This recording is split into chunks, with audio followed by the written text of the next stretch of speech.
Okay, welcome everyone. So nice to see you here for our first Brazil Lab event of our spring colloquium. My name is Professor in the Department of Anthropology and also affiliated with the Woodrow Wilson School, where I co-direct the program in Global Health and Health Policy. And together with Pedro Mira Monteiro, who is not here today, but sends his hello, I coordinate the Brazil Lab.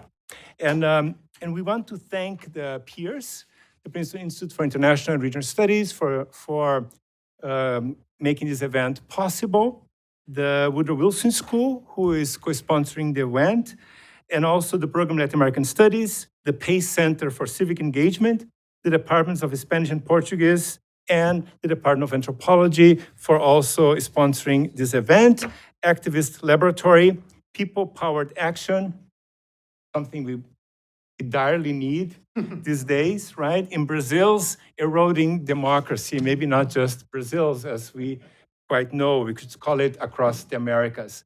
So it's a great, great pleasure to welcome Miguel Lago to Princeton. Miguel is a Brazilian political scientist and a visiting professor at the School of Public Affairs at Sciences Po in Paris.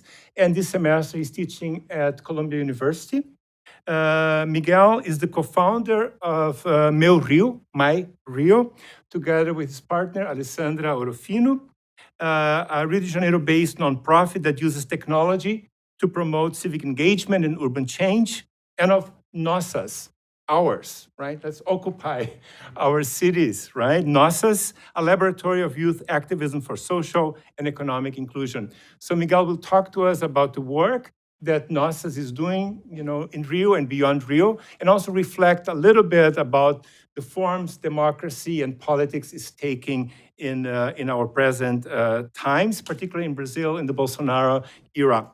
And then we'll have the great pleasure of hearing from Professor Stanley Katz, who is a professor of public and international affairs and director of the Center for Arts and Cultural Policy Studies at the Woodrow Wilson School.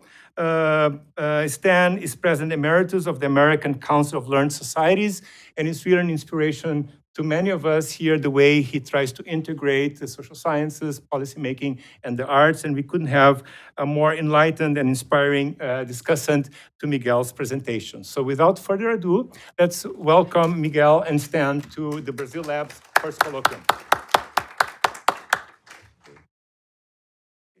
Well, hello, all of you. Thank you, João. Thank you, Miguel. Thank you, Pedro, for the invitation. I'm very pleased to be here and very honored. I hope that I can bring some interesting thoughts about our experience in Brazil as we're living in a very complicated. I wouldn't say a year, João, exactly, because he's only there for 1 month. But for this new Brazil that is arising, and that the government already has shown some of these the capacity that it can and how they can harm public policy in general in the country. First of all, I would like to start a little bit with a discussion that I love, which is to think about politics in the digital age. So first of all, I'm a political scientist. I find fascinating all of the discussions about political parties, and one of the notions when I was a student of political science, I thought it was one of the most interesting concepts that I read was by Peter Mayer, who was, and the concept was the cartel parties in Europe. And the idea that the parties, European parties, that emerged from society and that were linked to specific social groups, simply, they lived through a process from the 60s and until the 80s, where basically they weren't any longer anchored in society, but in the state. So the funding essentially didn't come from the social groups, but from the state. So this idea that the two main roles that a political party as an intermediation body should do, so the let's say the the role of representation and the role of governing. Basically, the role of governing and the interactions with the state had a primacy over the representation role that the parties should have. And then, of course, there's the crisis of representation that everybody talks about, and it's linked with the idea of cartel parties. So the idea of a de-alignment between political parties and society is older than the digital age. But the digital age came with a capacity of really harming even further this crisis of representation, or so-called crisis of representation, especially in two ways. The first way is that, and there are some studies, especially at King's College, and especially from a sociologist that I like very much, called Paolo Gerbaldo. He's an Italian sociologist, who analyzes the elective affinity between social media and populism. So the architecture of social media, the way that it's designed, it promotes and enhances not only populist discourse, populist speech on the web, on the social media, but also the way that people are rallied inside the social media looks a lot as the social process of rallying people over populist speeches. So it's not in Brazil. I think we have the best example, that is Bolsonaro. Bolsonaro became, before, a celebrity of the social media, before becoming a populist leader. And the switch was really quickly and really easy. Bolsonaro, in my opinion, is the most brilliant YouTuber and Instagrammer and whatever kind of celebrity of social media that we could say. That's because it's different from Trump in the sense that Trump already had a brand, his name and his personality was already known from TV. He was another kind of celebrity. He built his celebrity through 30 years. Bolsonaro, of course, everybody knew a little bit Bolsonaro, but he was not taken really seriously. He was a mediocre congressman that had some borderline ideas and far-right ideas. And in about 4 years, he became an incredible celebrity on social media. And in 2014, he had some dozens of thousands of followers, and nowadays it's dozens of millions of followers. And this was a very consistent and very well-done job.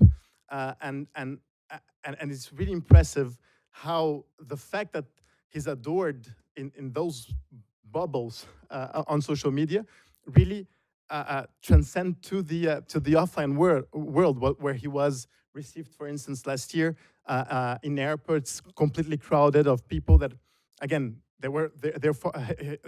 his followers on Twitter, on Facebook, on YouTube, on Instagram, and that were there to welcome him in their city whenever he arrived in an airport.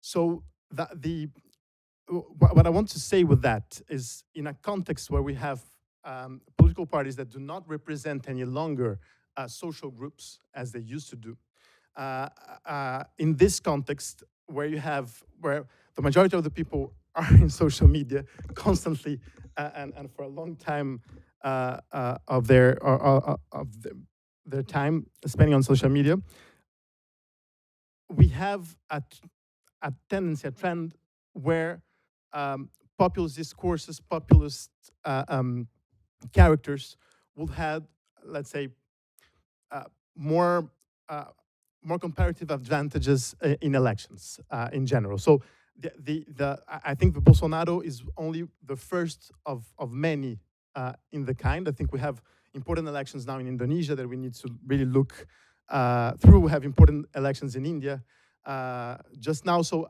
I really believe that Bolsonaro is of course, Trump also is a fascinating case study, but I think Bolsonaro is even more the product of this relationship between the online and the offline.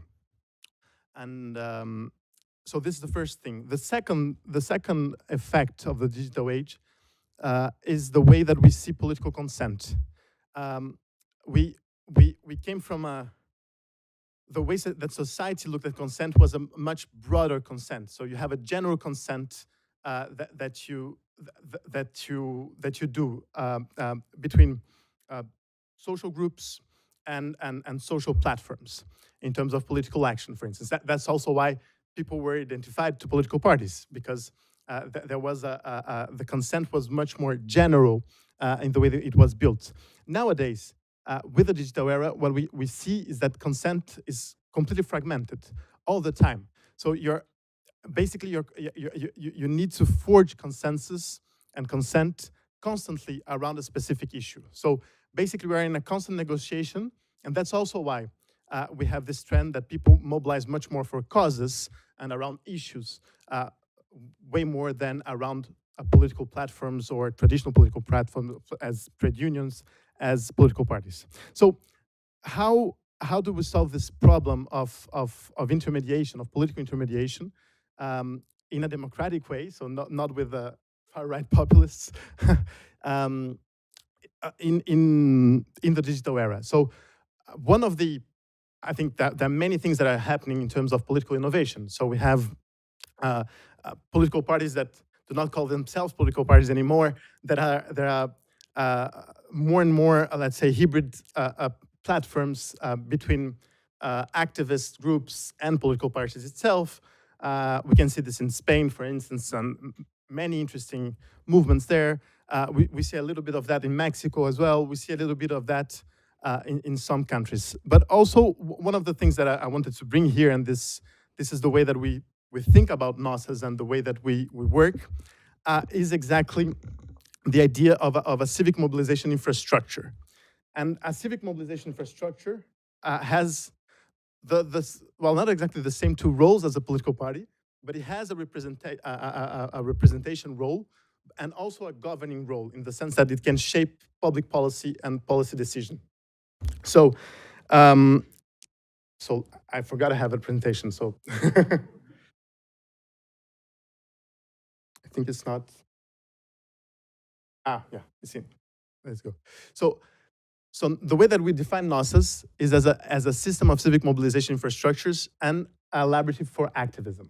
And the way that we define a civic mobilization infrastructure is a civic mobilization infrastructure does three things. The first thing is that it creates campaigns. It creates campaigns that mobilize a lot of people, and those campaigns, basically what they do is that they impact policy. So here we have essentially the governing role of a civic mobilization infrastructure, that is to shape different political decisions from a mobilizing perspective. The second one is keep people who already participate once to be constantly re-engaged on different issues. So basically, again, creating constantly consent, even though that the consent perhaps in the first campaign it was a consent over environment, and the second one is around human rights. But the idea is, and the idea is always working with the idea that, well, consent is fragmented, so let's create consent around different issues and constantly, and re-engaging constantly people. And the third one is, by doing this, you can have a community of action that can react and respond to new necessities that happen in the world. So if there's a polemic decision that is an urgent decision, you can rely very rapidly a community of action that already identifies itself as a community of action, and that can hence pressure decision makers or affect to some extent those new decisions. So that's exactly what we do. And one of the I had a conversation long ago with I had the pleasure to interview Daniel Cohn-Bendit, who was the Daniel Le Rouge in May '68. So one of the main figures of the activist French Revolution in May, and one of the things that he told me, that their biggest mistake was to think that May '69 will be even bigger than May '68, and the idea that you could reorganize a social movement, and basically that a social movement will, once it happens, it will constantly come again and come again. And of course, it's not comparable, but a little bit of the second mission of a civic mobilization infrastructure is a little bit of that. Is trying to make sure that we can re-engage people that were once mobilized. That is one of the biggest problems that we have in social movements in general. Is that social movements come because they are urgent, because there's urgency in the world, there's something that is happening, and then you cannot you cannot re-engage those people in other specific actions. So what is great about WhatsApp, about Facebook, about emails, it's also that we can reconnect with the same people that once were mobilized in a specific theme and then remobilize in another theme. So this is the idea with those two goals. So really to change public policy, it's our first goal. So we don't want to mobilize just for mobilizing people. And second, the second one is again is to build communities of action that are really strong and that can shape public policy. And one of the things that I think that our work has done, especially when you go to the work that we do in cities, I think that we when we have a powerful civic mobilization infrastructures, you can shape public policy independently from the decision maker that is in power. What I want to say is that we saw some important shifts of power and alternation of power in the city of Rio and São Paulo in the last years. So in Rio, we had a center-right leaning mayor who was very cosmopolitan, etc., to a conservative mayor who was an evangelical bishop. And in São Paulo, we had a center-left mayor that was then replaced by a new populist right candidate. And what we saw is that the capacity that we had to influence public policy kept the same, which is not obvious because when you work with traditional activism or traditional advocacy, it depends a lot on how you know the government, and it depends on the relations that you build with the people that are working in the government. So so one of the things that I think that a civic mobilization infrastructure has shown in terms of impact that it can influence governments independently from their own political view. Because since you are gathering and you're gathering electoral capital, you're gathering people that are relying and that are pressuring, and you do this in a strategic way, you can shape public policy and have progressive public policies even in conservative governments. So just one example, our mayor in Rio is a completely negationist in terms of climate change. He denies it, and he's an evangelical bishop, and he's. But we were able to further many important legislations on environment, on plastic, through our mobilizations, and it was not because he wanted that, but just because he was pressured to do that, and things that the former mayor didn't do. So I think it's interesting to see that. We don't necessarily need to have a specific or progressive government in order to have progressive public policy done. And again, since I think that elections will be more and more the territory of populists, I think that serious public policy should invest in civil society more than in political parties and elections. That's my opinion. And just to have some examples here, and then open to the debate, is so we were born out of Meu. Meu was an activist group founded in 2011. So I founded it with Alessandro Rufino. We were 23 years old when we founded it 8 years ago. And Meu now is a community of action that represents almost 10% of the voters of the city of Rio.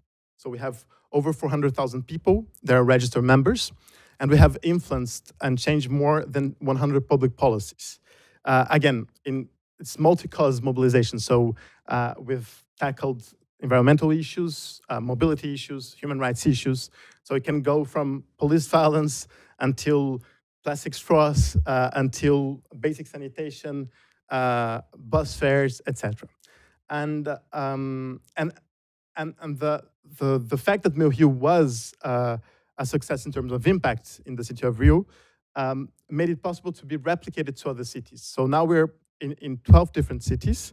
We're in São Paulo, we're in Recife, and other cities, Porto Alegre as well. and um, and in each city we have different kinds of examples of victories and public policy change, in terms also of uptake, that is their technical term for the amount of people that you're mobilizing as well. So it depends a lot on the city, and let's say the impact is not always the same in each city. And in order to, let's say, to provide enough resources, technological resources, but also strategic resources, methodological resources to those affiliates, those cities that were affiliated to us and that were replicating the model of Mil, we created Nossas as a central umbrella. And for the last years, especially for the last 2 years, we've been,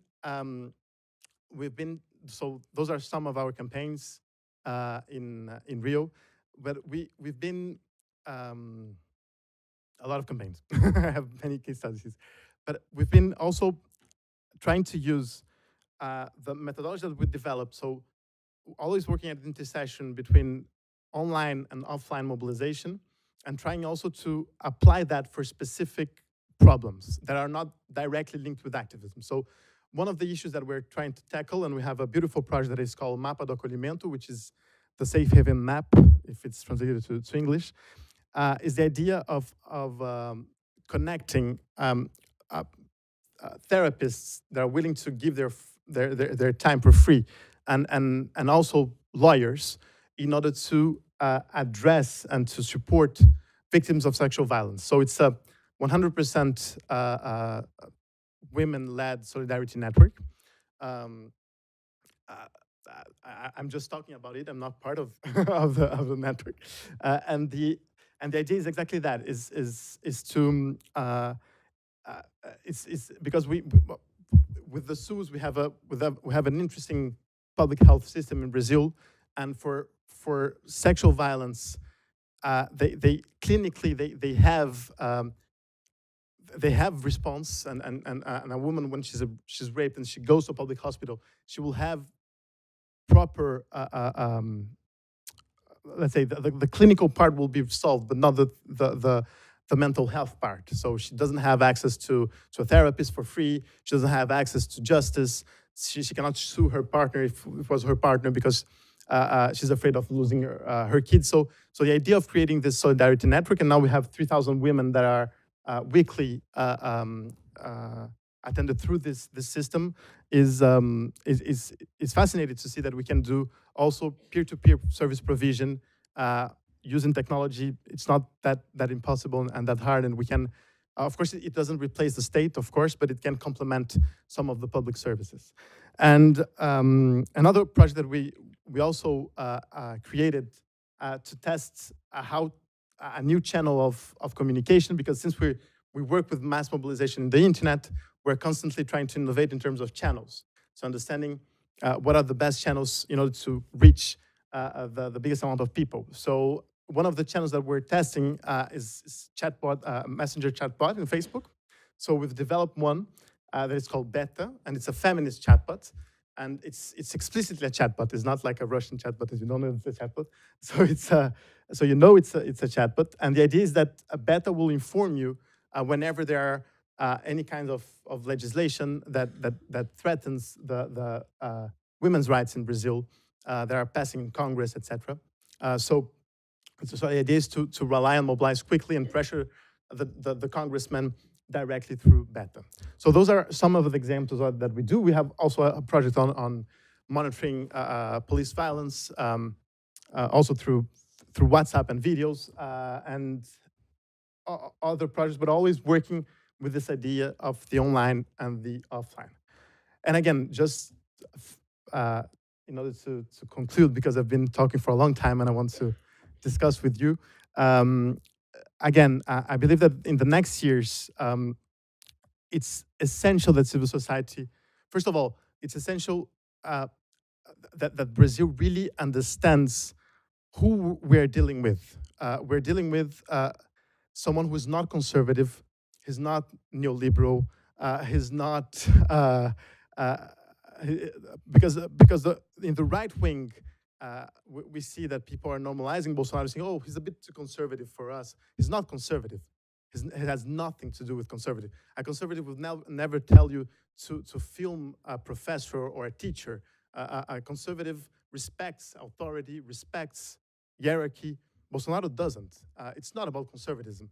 And the left wing is always thinking, no, he's a neoliberal, he will come with neoliberal reforms. He's like Temer. When he's way worse, if he was like Temer, it's okay. The thing is that I think we're dealing really with pure violence, pure violence in terms of in terms of politics, and it's really dangerous. And we need the civil society to be aware, to be not normalizing it, because the left, the traditional left and the traditional right are normalizing Bolsonaro. We need not to normalize him. He's not a normal political. He's not a normal politician. He's something that shouldn't exist in a democratic society, in a democratic government. So I think it's important, in order to resist, and especially in order to make sure that Brazil, we will have a Brazil after Bolsonaro. I believe it's important to strengthen the civil society, because if we depend on political parties, we will be dragged by them in order to defend their leaders, not to defend the country. So thank you very much.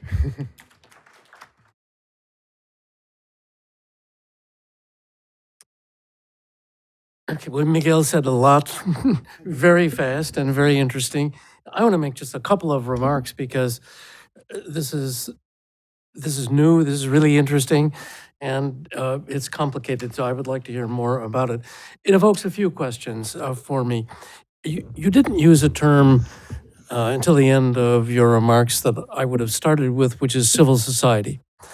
And so you commented rather negatively, and understandably, I think, on the role of the state in the body of your remarks, and I think I understand that. On the other hand, I don't think it's clear from what you said what you think the actual role in a place like Brazil of civil society is. So how does Nossas relate to civil society more generally? The other question that came to mind just out of the social science literature is, how does what you're doing relate to what the normal political scientists would call social movements? This is obviously a social movement of a sort. It's a technologically based social movement, but it's a social movement, I think, given the way the social scientists talk about that. And we know, I think, a lot about the prospects and difficulties of social movements. So I'd be interested to know how you situate what you're doing, not so much in that literature, but in the tradition of social movements. And it seems to me the big difference, in a way, is the disaggregation that you are accomplishing largely through the technology. And that is to say, you made a point, which I think is a powerful one, that this really isn't a question of identifying a few big themes and trying to build a constituency, political constituency for those themes. You really are, as far as I can tell, and those were the examples you gave, identifying social problems and suggesting ways that people can mobilize around those problems and demand political responses to them. So, the obvious question for political science is how that accumulates. What is the sort of systemic impact of doing that sort of thing?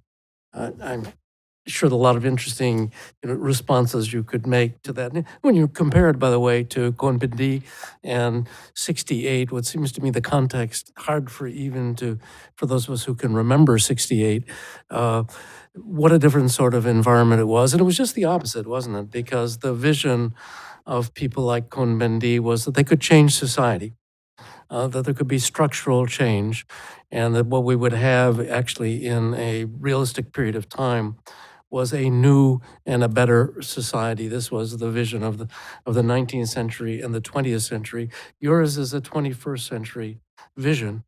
And for an old person like me, it's a new vision and it's harder to comprehend. So I'd like to know uh, more, more about it.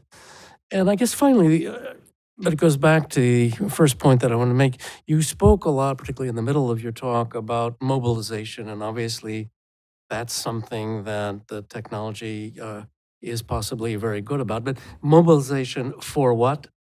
Mobilization in relation to what? And at the very end, you come to talk about Bolsonaro, and actually, you didn't use the one word that seems to me the right word to describe him, which is a fascist. And I mean, I think what we've got now in Brazil is a problem of fascism.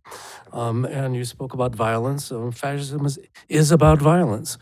And I think it's both honest and probably important to confront that kind of fact. And so I worry a little bit that what I take to be basically a civil society approach is likely to be no more effective in the 21st century in confronting fascism than it was in the 1930s. I hope that's wrong, but I mean, that would be my fear. And finally, I just wanted to mention, I was actually reminded by Stanley Stein, but what I read last night, I didn't have enough time to finish it, was the very fine piece by Perry Anderson. We really ought to look at it. It's in the current issue of the London Review of Books. And it's one of the most interesting things on Brazil I've read, although I only read half of it because it proved to be so long that I didn't get to the Bolsonaro section, so I don't know what he says at that point. But in any case, what I study is civil society. From that point of view, this is an incredibly interesting and promising mobilization technique. And I guess I'll leave you with the final question is, what does friend mean in the 21st century? Yeah, if you can friend, if it's a verb, and it's become a verb, at least in English, I don't know if it is in other languages, it's a new conception of friendship. It's one I'm afraid that owes more to Mark Zuckerberg than it does to Immanuel Kant, and that worries me. I'll stop there. Some good questions. Thank you. Amazing questions. We'll get started, and then we will, as soon as Miguel responds, so we'll open up a conversation, from all of you. So they're amazing questions, and I'll try to answer them. So first of all, I think the civil society issue. We understand our work as being civil society. Especially because it's not government, it's not market, so it's the third sector. However, it's not about traditional civil society in the sense of organized civil society. We work a lot with traditional NGOs and organizations. However, our interest is much more on building those community of actions, those constituencies among the civil society that is not organized yet. Because one of the beautiful sides of technology is the capacity that we have to organize without organizations. Of course, we can't replace organizations. It will be an utopian view to do that. But the fact is that we can organize service provision to some extent through peer-to-peer communications, through technology. We can. There are many interesting examples. We can mobilize people that weren't mobilized before or didn't see themselves as political actors in order to pressure specific decision makers. So I believe that our work, again, is in the field of civil society. We ourselves are organized civil society. We're an NGO.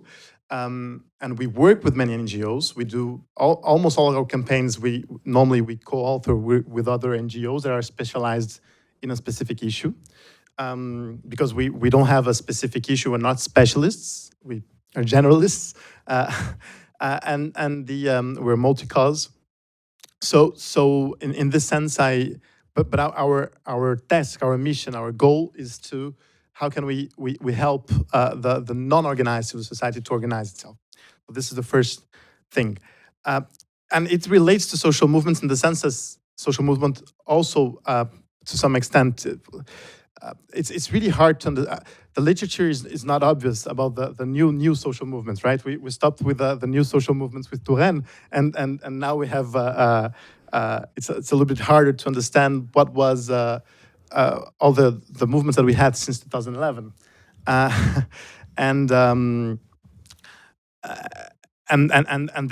how to differentiate between them. How can you look at a mobilization like Nuit Debout in France in 2016 and look at Gilets jaunes now in 2018?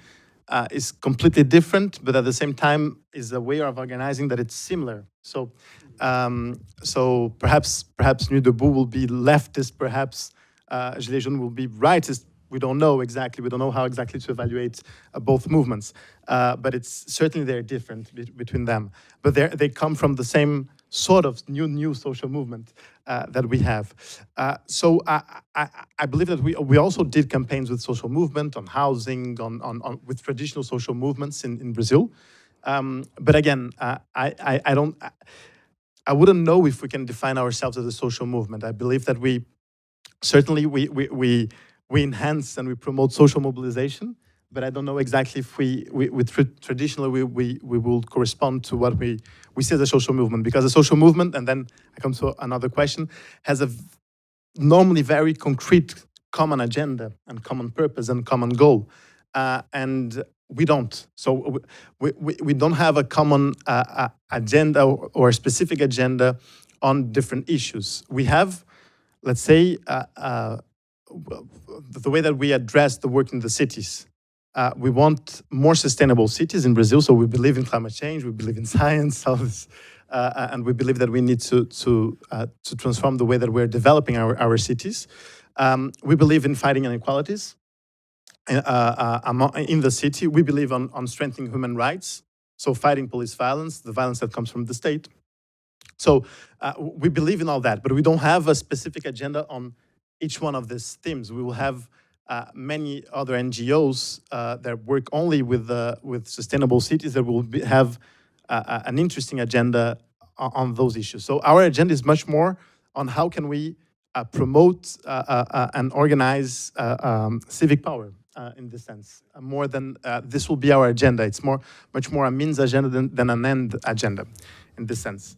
But we relate to end agenda that with respect in this vision. So we won't be campaigning for let's say repressive policies, even though there are many people that believe in those repressive policies in terms of security, for instance. So those are, I think I took three of your brilliant questions. So the way that we see our systemic impact, of course, I mentioned we've changed a lot of public policies in Rio.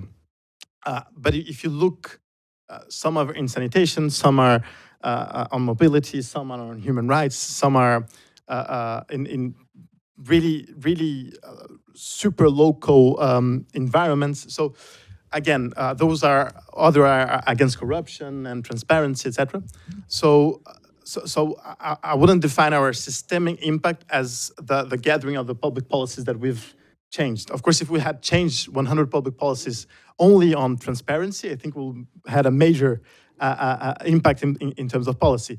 I believe that our impact is exactly, again, in the means, not in the ends, is the idea of having a community of actions that can be really strong and that can really influence public policy and make sure that some progressive public policies will not suffer alternation of power. So one example, for instance, we had a campaign in São Paulo that we wanted the mayor to close the Avenida Paulista. That is like their Wall Street on Sundays to cars. Very simple campaign. The mayor was already, Fernando Haddad was already doing a lot of good works in terms of mobility, in terms of bike lanes, etc.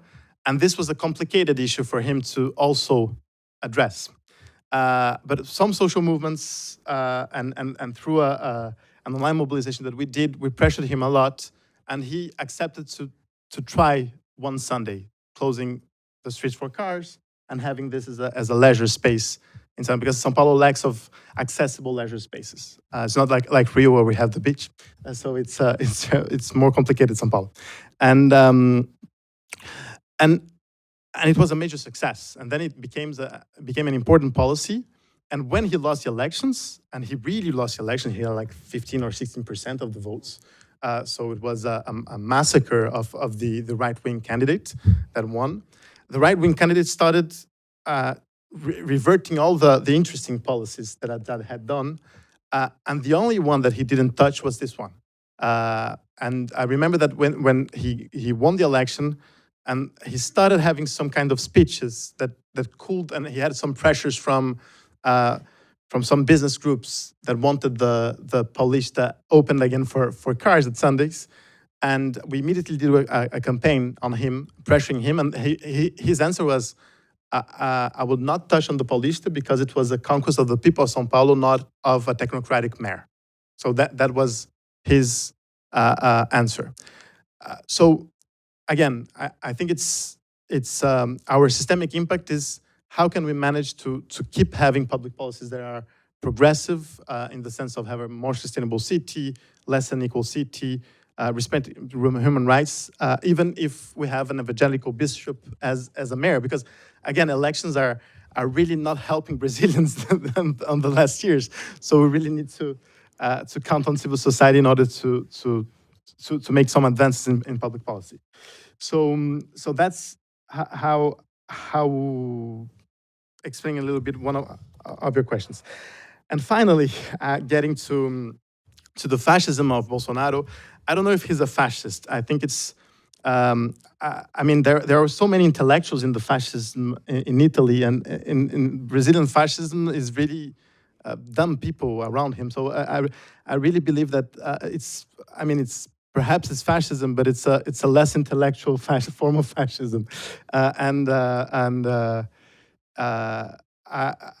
have a friend that said something really funny. He said, no, he's a conservative, but he's decolonizing conservatism, because conservatism was Eurocentric, Catholic, etc. And now we have respect of the discipline, hardworking, etc. And now we have only violence. It's like it's savage conservative. Perhaps it's that, perhaps it's fascism. I don't know yet. I think but it relates a lot with fascism. So what I believe is that when we have anger and violence that are winning in society, I believe that the only way of winning that, and I really believe that more important than having a democratic government is to have a democratic society, as Rancière, the French philosopher, says. I believe it's important to enhance solidarity in this moment in Brazil among people. People need to help each other more and more, and have more structured ways of doing that in order to fight fascism. I think it's the bigger. Of course, we need to resist to specific points, and this is we have activism for that in order to resist to specific policy change. But I really believe in terms of a broader movement, it's important to enhance solidarity in our society, because if we were that anger to pick this violent solution, an inconsequent solution, is because we have a real problem among us. So I really believe that we need to strengthen solidarity, and Brazil has an amazing story and amazing stories of solidarity, creating solidarity finance with social currencies, with so many amazing things that the Brazilian civil society was able to do. I think we need to recover this capacity, this innovation, and start all over again. And yes. And about the friend, I love your comment. I wouldn't know how to define a friend, but certainly Zuckerberg's friends is a lot more superficial than. Let me make just one very quick comment. You know, I'm an historical figure myself. I grew up during the New Deal in this country, and I'm an unreconstructed believer in democracy, political democracy. And I think if we turn our backs on political democracy as a goal, I can understand why people do. Uh, one has to ask then, what is the alternative? Yeah. Where do we go? And I think, in particular, in what you're doing, I really admire what you're doing. But I'm not sure what the end game is. Mhm. And I think if the end game is some form of democracy, I'm absolutely fine with it. But I think simply social mobilization is never, in the long run, cannot be enough. Because it has to be social mobilization to some end. And there is, I think, hidden in what you say, a very strong normative agenda. In fact, you confessed to that here. There are certain things that you exclude as being contrary to the things you're doing and that you believe. You describe what you're doing as progressive. That's a very normative term, it seems to me. And it seems to me it's pretty clear, at least some of the things you're against. I'm against those things too. But I think in the end, we have to be prepared to say affirmatively what we're for, but what are the political mechanisms that might achieve those kinds of things. So my guess is if you continue to be as successful as you are, you're going to have to take the next step at some point and ask, well, if this could become not a social movement, but a political movement, what kind of movement would that be? And what would success be for people who share your values? I mean, I'm sure I do. On the other hand, I do think it's the fair question to ask. I'll just conclude by saying that the place where I have worked politically in your region is Cuba. Mhm. And there, I have nothing but despair. Here we have, a revolution gone bad. And I think by people who genuinely were social and political revolutionaries, and we don't have to analyze all of that right now. But over a long period of time, it has gone exactly where I suppose one might have predicted. And they seem to me now not to have a clue about how to find their way out of the impasse that they're in right now. And I think part of the problem is that the revolution failed. Nobody wants to go back to what they revolted against. And nobody is brave enough to articulate a new vision for Cuba in the 21st century. And I think what we're all looking for now, all around the world, is a positive vision for the 21st century that in particular societies we could coalesce around and strive toward. That's a visionary statement. Okay. You will at the end.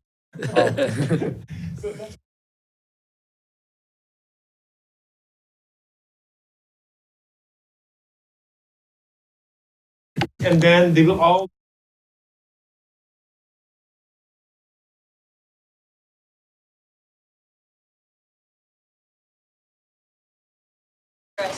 movements. There are some specific frames, vocabularies, repertoires, etc. that characterizes originally as a social movement trying to get something new done.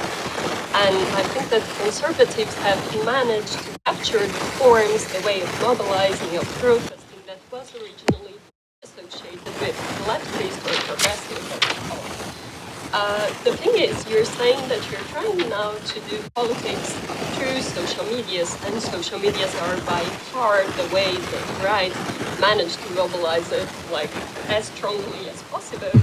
And they are doing digital politics. My question is how your digital politics is different from them in terms of tools, of vocabularies, of ideas, of identity. And even more, one of the things that was more surprising by the end of the elections was the change that was made by going back to the streets to talk to people instead of getting inside a digital bubble of like the left is talking to itself and the other is like the non-communication that digital era tried ends up promoting isn't like going back to the streets and talking to people that are not part of your bubble in a certain way a better idea than relying only on digital platforms? My question will build on the last two questions, so they're very much related. So I want to begin with the example of Turkey, and like I was in Turkey between 2013 and 16 to do my fieldwork. But as I was doing my fieldwork, I was part of some political movements, and there was the Gezi uprising happening. And I am giving this example because I think what all the things that I have been reading and hearing about your new president reminds me our president that we have for the last 16 years, So, and I think at the time that I was working as a part of this political movements, we were making videos, we were using the social media and all sorts of digital means to do whatever we want to do. And I think there's an element of social media that makes you feel more powerful than you actually are. Exactly. We were making videos, and in a couple of hours, we were reaching 3 million, 4 million people with those videos. And I was also manager of a group on Facebook, which is 500,000 followers. And what happened, when the peace process between the Kurdish movement and Turkey came to an end, and when the the glorious days of the Gezi uprisings came to an end, was that the government had a crackdown on social media. So it's very simple. You look at the groups, you look at which groups are the most active groups. It doesn't matter necessarily whether it's a social movement or a political movement.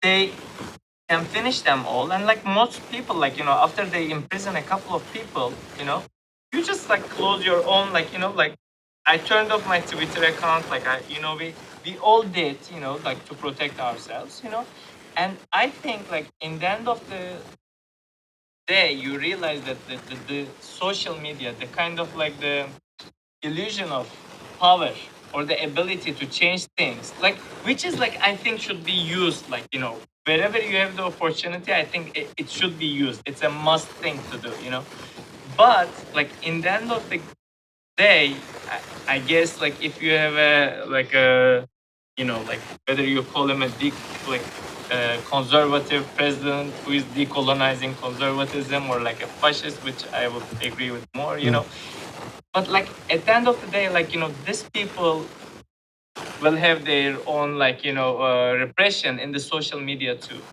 What are the actual platforms that will resist? It's an open question. I would like to know much more about your opinion about the relationship between social movements, digital media, and the religion concerning the last political elections in Brazil. If it's possible, I would like to hear your opinion mainly about some states as Rio de Janeiro and São Paulo. Okay? Thank you. Let me go a second round. My questions are also related to the questions and the themes that we were discussing. One that you talked about, this idea of, sort of constantly producing consent. Yeah. And you sort of use consensus and consent, sort of both. Yes. I was quite intrigued by how does that happen in practice? Because again, sort of give the example of India, where general elections are going to happen in another 4 months. Modi's now. I mean, so similar. Onur mentioned Turkey.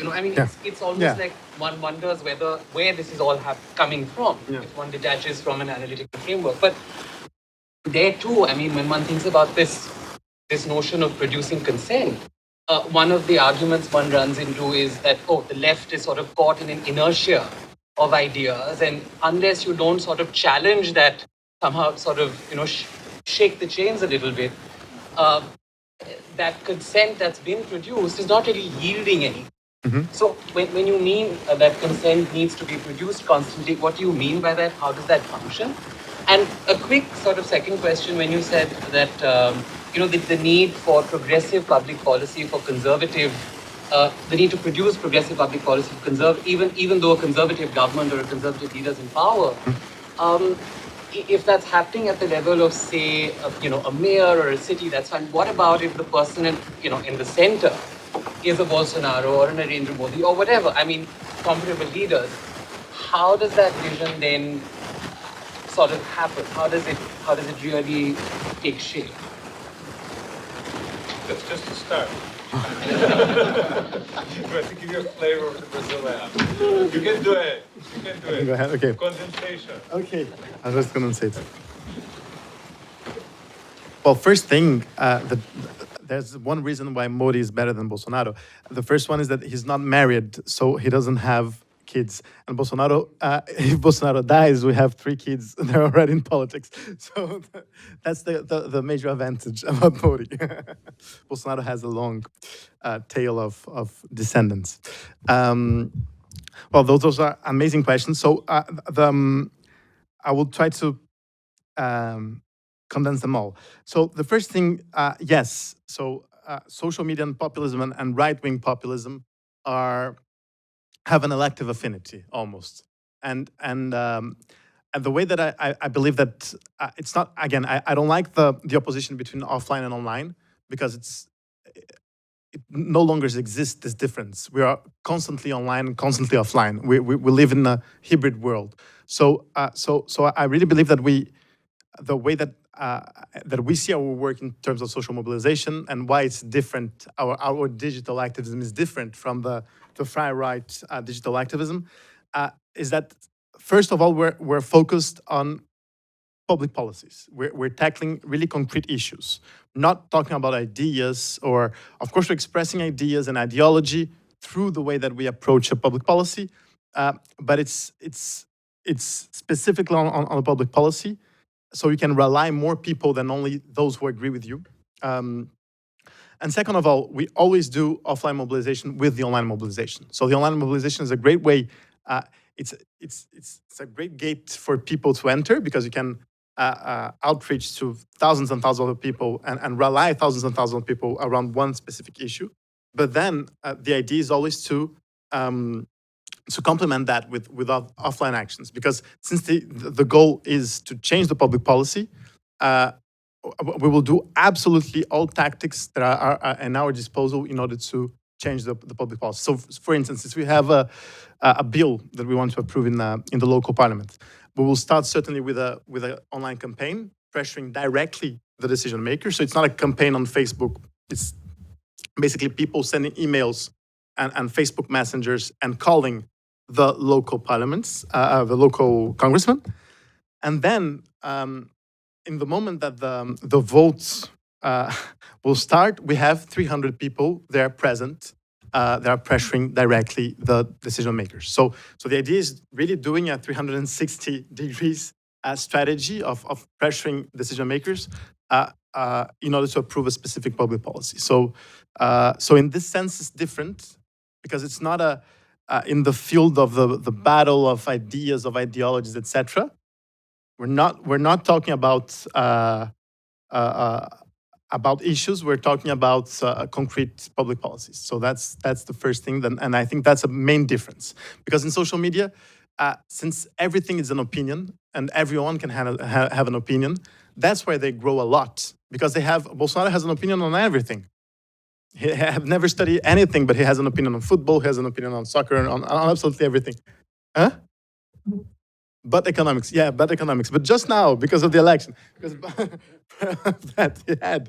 So yeah, I mean, and when you look at the perhaps most interesting movement, digital movement, in terms of there is a movement, it's not a political party exactly. The MBL, the Movimento Brasil Livre, who's a far right social movement, perhaps, that we could call. It's mainly online, and it's about ideas. They're not trying to influence precisely policies. They're always trying to discuss an idea, to give false statistics, etc.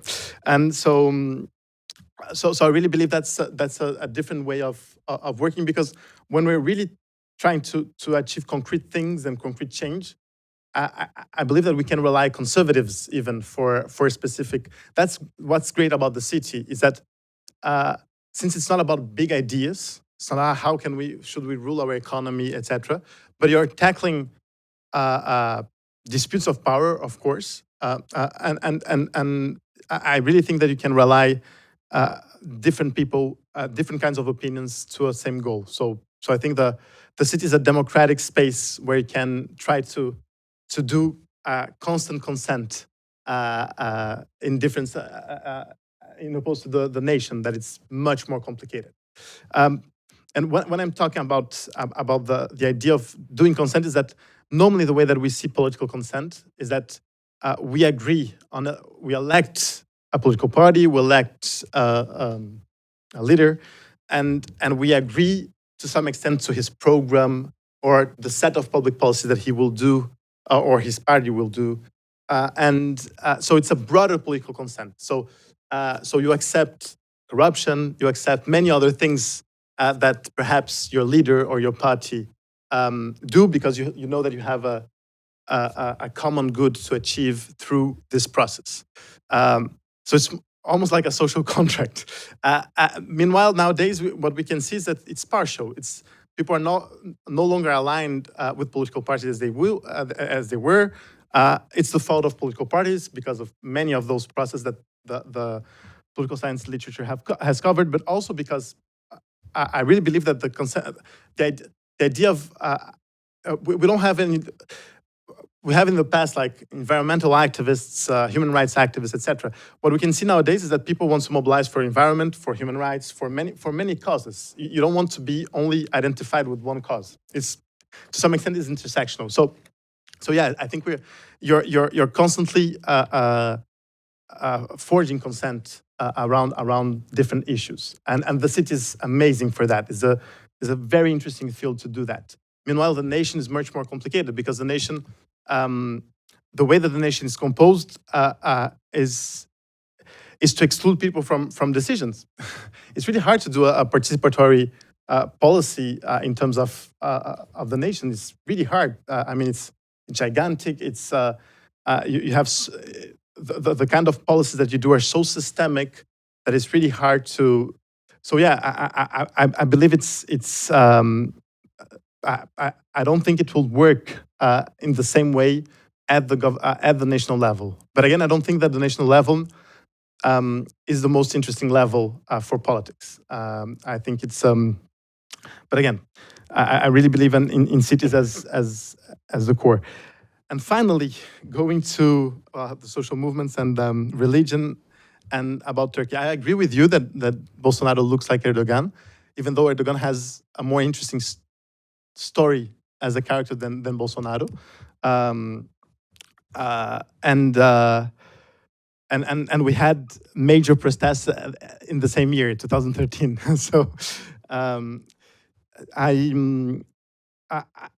again, social media has all those problems. We do not, as I said, mobilize mainly through social media, because again, it's much more about opinion, not about action. And we tend to use the internet for action, not for praising our opinions. You will never receive a communication from any of our projects to give an opinion about how the city of Rio is ruled. You will never receive an email from my Rio to say, oh, the mayor did this policy, we'll look with a concern to this policy, we think it's a not. We will never see us criticizing the mayor. You'll see like, there's an opportunity here, there's a big risk. The mayor wants to do a disaster, to take a disaster decision or something, but it will be always emphasizing on action. And one of the things that I believe it's one of the biggest problems that we have in terms of what we were talking about, the friendships and with social media, is that again, people, you're in a completely hyper individualized system where everyone has its profile and everyone can express whatever they want, and they will have a crowd that will approve whatever they say, because you can. The way that the business model of Facebook, for instance, is designed in order to create filter bubbles, in order to rely people having the same opinions. And again, it's based on opinion, because Facebook needs to sell your information, and the best way to know that is making you express yourself all the time about everything. So I really believe that that the way that we can having less opinion and having more action, I believe we can, I don't know, not perhaps using exactly the social media that, not exactly Facebook perhaps, because it's not a good place for action. It's better for opinion, but WhatsApp, for instance, is interesting for action. There are other platforms that are interesting that you can work with. So I believe it's important for us to look at the internet more than only for social media. And finally, about the religion, there's well, Brazil has a phenomenon that is, Brazil is no longer a Catholic country. If you were Catholic, Bolsonaro will not win, because the exact difference that he had with Haddad was the difference that he got with the evangelical and Protestant vote. And you have a major crisis in the Catholic Church. You have a major crisis with the historical Protestant church as well in Brazil. So there are serious churches, all of them, and you have the emergency of the neo-Pentecostal, new evangelists that are very, very linked to Bolsonaro, and that see religion much more. Their leaders see religion much more as a business than anything else. And I really believe there's something about the way that they praise and they praise the gospel, that looks like a little bit people relying on Facebook with their opinions, because you don't have any kind of formation. It's only about what you think and the way that you feel God, and then you become a pastor, and without necessarily having a theological formation, and you can open your church, and a little bit like you can open your own page in Facebook. I believe there is an erosion on religious authority in Brazil, promoted by the new evangelists, the new Pentecostals, because anyone can be a pastor without any kind of formation, and I think we're seeing this in politics as well. Anyone can be a minister, even if they never. There's no one. He appointed 23, 24 ministers. I believe that perhaps 2 or 3 have worked with public policy before. I mean, even Guedes, who's the finance minister, who's theoretically a technical position, he's a rich businessman, so he knows how to do business. But apart from that, he never worked in a government.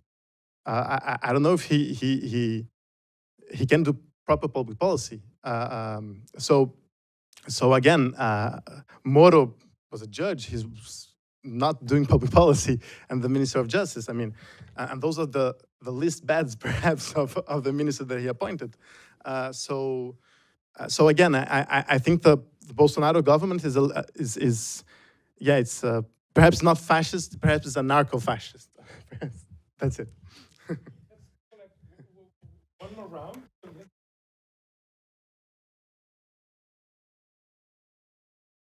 So it's really condensed, right? Really core question. Go.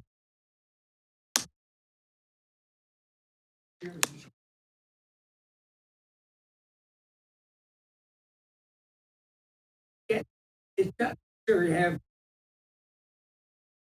You have to have. Yes. I wonder how you feel about how you can achieve, for example, in Brazil, or move toward a democratic society. Respond to this. This is the new guidelines of how to be condensed Yes. and big. One quick comment on the religion thing. Really, in terms of the Pentecostal movement, it is television versus internet. Yeah. And so it's a different generational issue. It Absolutely. spreads further across the country. My concern is about this whole question of democracy. And it leads me back to what Stan was saying. I think you have to confront the fact that what is occurring has a historical context that it should be put in. You should look at the rise of fascism in Italy and the rise of fascism in Germany. You have Erich Fromm, who wrote the book in 1941, Escape from Freedom, which was his analysis of the German Workers' Party. you can go back to Bismarck and how he defused the workers' movement by creating a welfare type state. You have the Lloyd George budget. You have all these things. So my question is your movement so the end of politics, political parties, and what you're trying to create is a use of electoral power on smaller local issues, and I wonder if that is not a safety valve that allows the entire state to become fascist. And I think there are historical models that have to be looked at, and I fear for democracy in the fragmented state that the internet places it. Mhm. And hard democracy in Eastern Europe is the example. Hungary has an elected government. 70%. And the problem is that it is, for lack of a better term, a far-right government, and the progressive part of the EU can't even address that problem. It's happening in Poland. I mean, the whole Eastern Europe. You're seeing it happen in France now. You're liable to see it in Germany. Yes. So, Yeah. sorry it wasn't. No, please. Well, thanks so much for your presentation and for your work overall. I think it's really refreshing and it's fun and very inspirational for many people. So, I understand that you're focused on public policy. I'm just wondering if you have tried to find allies in the education sector, because a lot of work that you do is about movements, but it's also about educating the public, right? So have you tried to work with the education sector? Have you found allies, or have you found more obstacles? Benji, real quick, thank you very much for your presentation. The idea of a civic mobilization infrastructure, it seems to me, I wanted to hear your thoughts. It seems to me that it relies on previously existing solidarities and networks and affiliations that oftentimes overlap with political parties. So I was thinking specifically in the aftermath of the assassination of City Councilwoman Maria Franco, there was this extraordinary explosion of specifically black women who wanted to join party politics and occupy the government, which I thought was a really inspirational moment, at least in Rio politics. So I just wanted to hear your comments a little bit more about the status of the political party in light of that kind of sort of effervescent explosion, but also your Nossas reliance on previously existing solidarity, which is often attached to political parties. In this example, it's the PSOL, right? My question is more related to the northeast of Brazil, because if you analyze the votes from northeast of Brazil, Bolsonaro never won there. None of the states that belong to the northeast of Brazil. They're Catholic there. Yeah, but the thing is, I come from very small states in Brazil, and the experience there is the movement that is online never goes to the streets.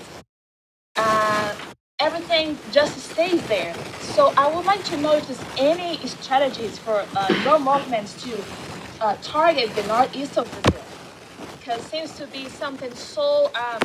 It's all online. You have a bunch of students and people that wants to be on the streets, but they don't know how to organize. Yes, my question in relation to the point, the erosion between political parties and social groups that you started to work on. And how do you address Partido dos Trabalhadores e Lula in relation to social movements and political parties? And a very technical question is, how do you define the goals, the causes that you work with? There's another girl, Yeah. Brasileiro, Mauricio. Yes. Miguel, thank you so much. Please. Thank you. Obrigado.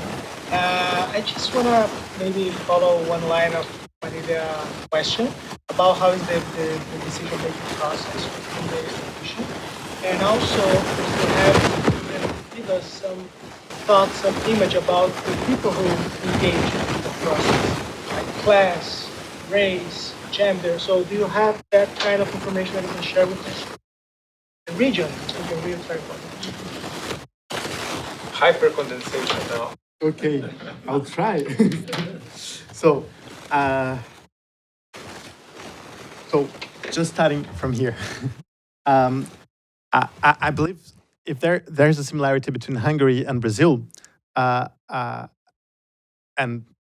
Hungary is even more impressive,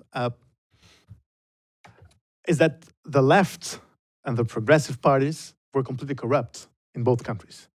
So it was very hard for the, let's say, for the progressists to rely other alliances in society. So I believe that the political alternative being the left in both countries was a problem because both of them had perhaps justified or unjustified, but the image of completely corrupt. And we have the same problem in France, where the left also is seen as completely corrupt, the right wing as well, the traditional right wing as well. You had Macron that was like kind of mixture of both, but without the corruption scandals. And if he fails, probably the far right as well will come again. So I believe that one of our major problems with those rising of populisms is that the traditional left and right parties, it depends on each country, but are seen as completely corrupt or are seen as completely status quo or let's say responsible for the crisis that we're living. And probably is not necessarily a fair impression because we're facing global crises all over, and it's not only because of those parties, and especially not because of their corruption. But the fact is that there's the image that people have. So I agree with you that we have many similarities with Germany and Italy in the 30s, and I also believe that there's a normalization of Hitler that was done by the center right in Germany, that we saw the same thing in Brazil, with many businessmen, with many of former PSDB, so the right, moderate right wing in Brazil, relying to Bolsonaro or not opposing to him. So we can see many similarities in this sense with Germany and Italy. But again, I really believe that, I mean, our work is really, I think we have a good impact, but I mean, it's really granular comparison to the rest of Brazil. And in this sense, I believe that we are one of, among other options in order to fight fascism. But I believe I'm not against elections. I'm not against democratic politics, not at all. I really believe on them, but I also believe that that things have changed, and the way that political consent and the way that people organize are different. So I don't believe that it's recovering political parties that we will be able to fight against fascism, because the political parties that we have are all, to some extent, in Brazil, if you get the two main parties, they don't have the same confidence that they used to have before. If we go to France, if you go to Italy, if you go to Germany, so I really believe that there's a matter that is more complex than only having renewed political parties. And in this sense, just answering your question, I really believe that, of course, in order to have a democratic society, we need to have, I mean, the government is essential in order to have, especially in a country as Brazil, to fight inequalities, because we cannot fight inequalities just from a civil society perspective.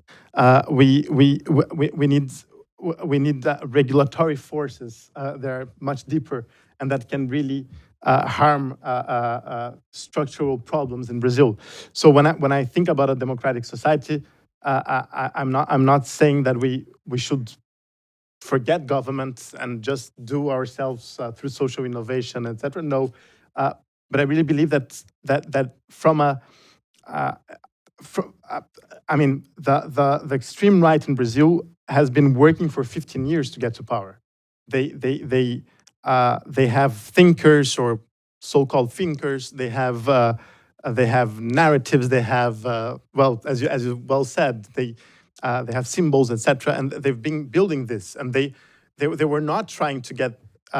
They left the elections for the center right and center left for years, and they were really focusing on forging the opinion of people. And now they've become not a majority, but a really relevant force that is capable to elect Bolsonaro. So I mean, there's a significant amount of vote of Bolsonaro that is completely far right. Is not against the left. Is really far right. So and this was built by very smartly by those. So I really believe that we need to have the values, to have the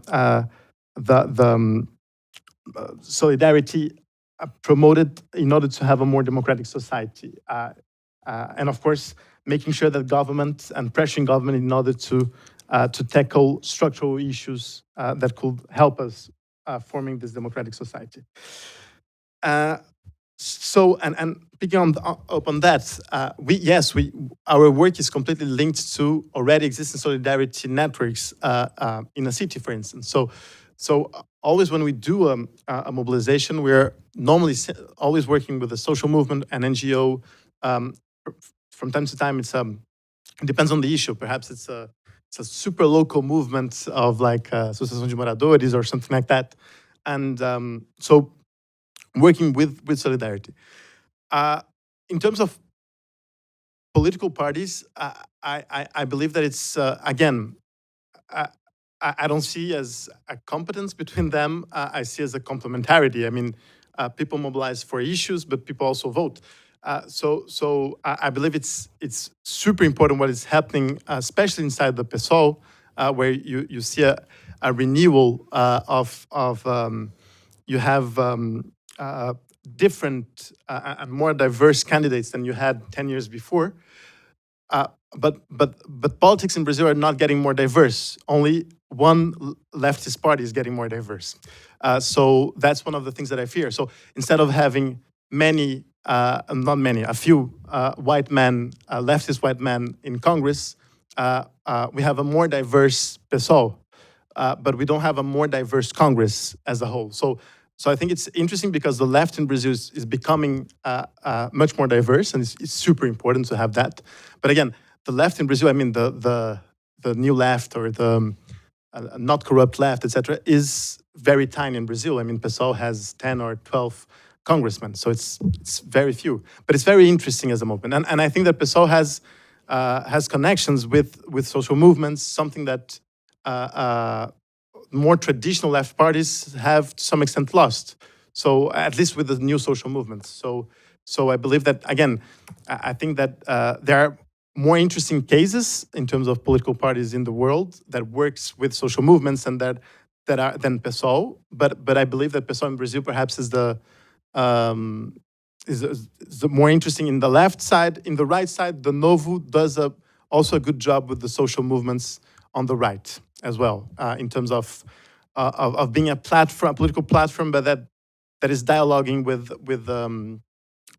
right-wing social movements as well. So I believe there are two cases that are interesting, but I think that we have far more interesting examples in Spain, for instance, where you see how Podemos really articulates with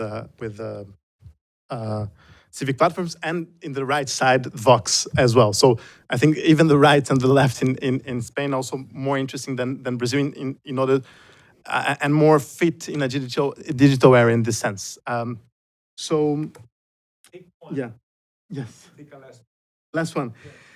So the way that we choose, yes. Okay. Great. So just the way that we decide on a campaign. So that was one of the key questions. So there are many ways of deciding on a campaign on which issue we will address as a public policy.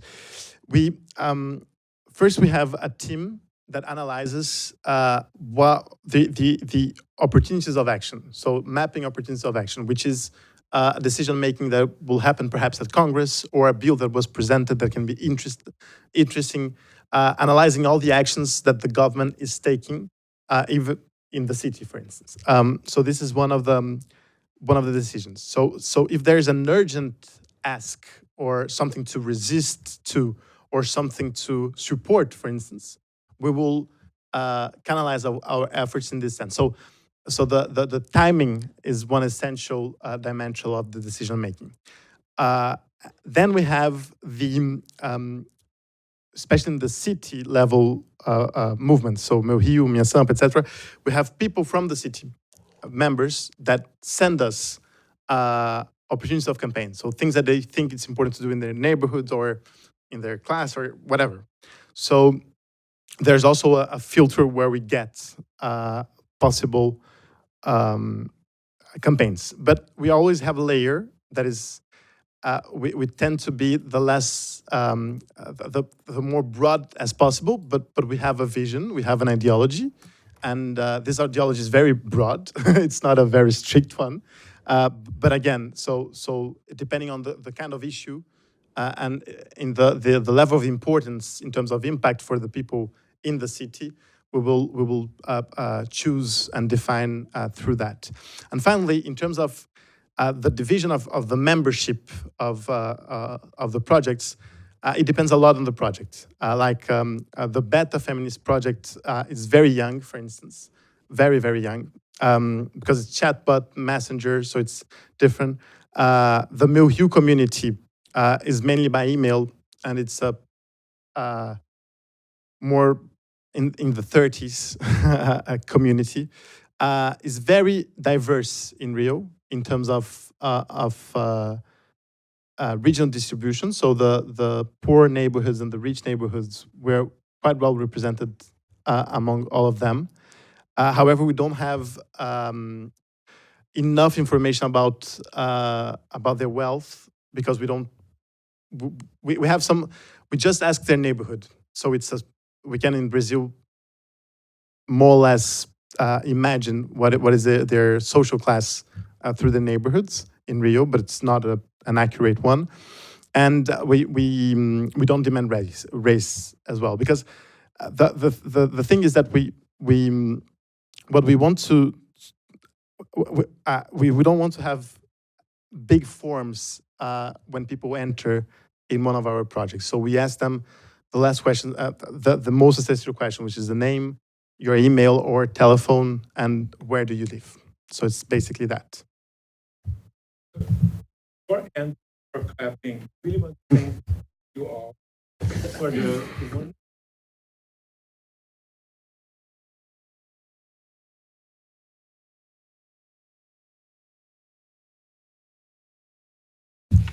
conversation as a way of Brazil Lab so complicated. It's almost like a presentation and a conversation that really is unfinished. There's so much certainty, like analytical probing, right? What's the vision? What's the political? What happens to democracy? And then this incredible focus on locality, on expressing for people, right? But then who are the people? It's unknown. There's so many dimensions here, but you said something's changed, right? You said, and then it's standing for, but what is the vision, And then how do you think about the political? And finish the question that I wanted to ask. What's the theory, your theory of the state? Which correlates with many of the questions here of the forms of politics that are viable or not, or the range, the possibility of scaling of this kind of mobilization for a democratic society locally, right? Is that a way of bringing in people of different political, trainings or different ideologies as well? There's something utopian there as well, which goes to the question of Stan as well, the new vision, positive vision, but then again, this crucial dimension, how do we stay tuned and read the present, right? And Brazil is really an incredible place to think those broad and specific questions with and through. So we thank you, Miguel, we thank you, Stan, we thank you all for this first set of conversations. There's a reception now, and we want to invite you all February 21st, in 2 weeks. We will have a continuation of this conversation. How can Brazil avoid dystopia? with Ronaldo Lemos and Ed Felton from Princeton as a discussion. So thank you all, and please let's continue.